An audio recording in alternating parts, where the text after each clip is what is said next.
Evil Robot Monkey. By Mary Robinette Kowal.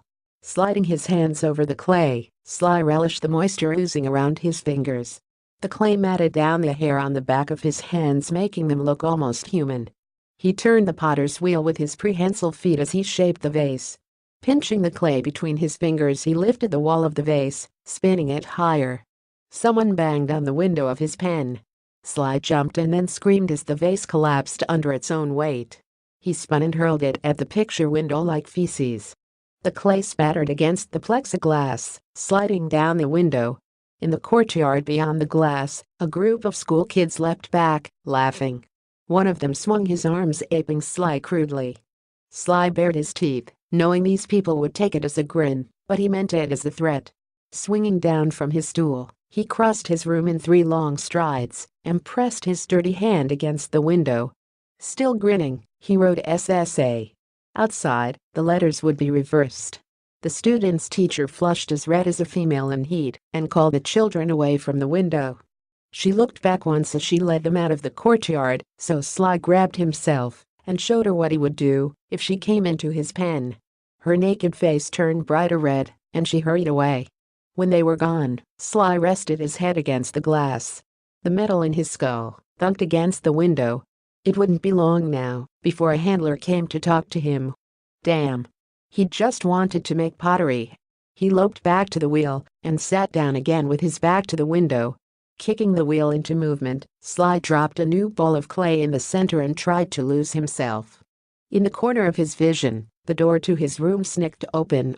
Sly let the wheel spin to a halt, crumpling the latest vase. Vern poked his head through. He signed, "You okay?" Sly shook his head emphatically and pointed at the window. "Sorry." Vern's hands danced. "We should have warned you that they were coming. You should have told them that I was not an animal." Vern looked down in submission. "I did. They're kids. And I'm a chimp." "I know." Sly buried his fingers in the clay to silence his thoughts. "It was Delilah. She thought you wouldn't mind because the other chimps didn't." Sly scowled and yanked his hands free. "I'm not like the other chimps." He pointed to the implant in his head.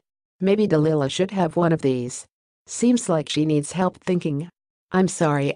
Vern knelt in front of Sly, closer than anyone else would come when he wasn't sedated. It would be so easy to reach out and snap his neck. It was a lousy thing to do. Sly pushed the clay around on the wheel. Vern was better than the others. He seemed to understand the hellish limbo where Sly lived, too smart to be with other chimps, but too much of an animal to be with humans. Vern was the one who had brought Sly the potter's wheel, which, by the earth and trees, Sly loved. Sly looked up and raised his eyebrows. "So what did they think of my show?" Vern covered his mouth, masking his smile. "The man have manners." The teacher was upset about the evil robot monkey. Sly threw his head back and hooted. "Served her right. But Delilah thinks you should be disciplined." Vern, still so close that Sly could reach out and break him, stayed very still. "She wants me to take the clay away since you used it for an anger display." Sly's lips drew back in a grimace built of anger and fear. Rage threatened to blind him, but he held on, clutching the wheel. If he lost it with Vern, rational thought danced out of his reach. Panting, he spun the wheel, trying to push his anger into the clay. The wheel spun.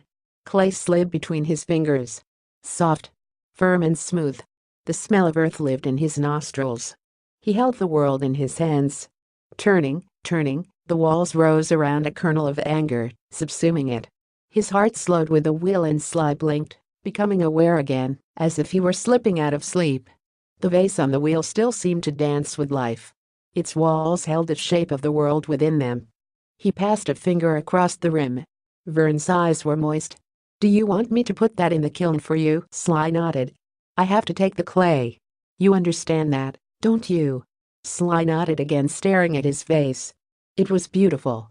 Vern scowled. "The woman makes me want to hurl feces." Sly snorted at the image, then sobered. "How long before I get it back?" Vern picked up the bucket of clay next to the wheel. "I don't know." He stopped at the door and looked past Sly to the window. "I'm not cleaning your mess. Do you understand me?" For a moment, rage crawled down his spine, but Vern did not meet his eyes and kept staring at the window. Sly turned. The vase he had thrown lay on the floor in a pile of clay. Clay. I understand. He waited until the door closed, then loped over and scooped the clay up. It was not much, but it was enough for now. Sly sat down at his wheel and began to turn.